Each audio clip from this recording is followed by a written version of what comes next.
আপনারা কি জানেন মদের বিধান, মদের হারাম হওয়ার বিধান একবারে আসে নাই। প্রথমে বলা হয়েছে মদে কিছু উপকারও আছে ক্ষতিও আছে, তবে উপকারের চেয়ে ক্ষতি বেশি। সাহাবারা সাবধান হয়ে গেল। এরপর বিধান নাজিল হলো তোমরা নামাজে যাওয়ার আগে মদ খেও না। 5 বেলা সাহাবারা আর মদের কাছেও যেতেন না, আরো সাবধান হয়ে গেল। সব শেষে মদ জুয়া এগুলো শয়তানের কাজ, এগুলো থেকে বিরত থাকো। সবাই মদ খাওয়া থেকে একেবারে বিরত রইল। মদের মটকা হাড়ি ভেঙে সবাই মদিনার রাস্তায় ঢেলে দিল। মদের পানিতে পুরো মদিনার অলি গলি সয়লাভ হয়ে গেল। বলেন সুবহানাল্লাহ। মদের হারাম হওয়ার বিধান এটা কি একবারে হয়েছে?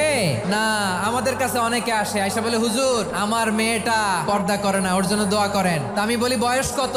22। তো 22 বছর বয়সে আগে কি করছেন? আগে পর্দা করাইছেন? না, করাই নাই। তো এখন তো আর হবে না। এখন তাকে আস্তে আস্তে বুঝান, মারে একটু মাথায় কাপড় দাও, একটু হিজাব করো। ওইটাতে অভ্যস্ত হয়ে গেলে এরপরে তাকে নেকাবের দিকে আপনি আহ্বান করেন। ওইটাতে অভ্যস্ত হয়ে গেলে হাত মোজা পা মোজা যদি করতে চায়, এইভাবে গ্রাজুয়ালি। একবারে ইসলামের সব মানুষ মানতে পারে না।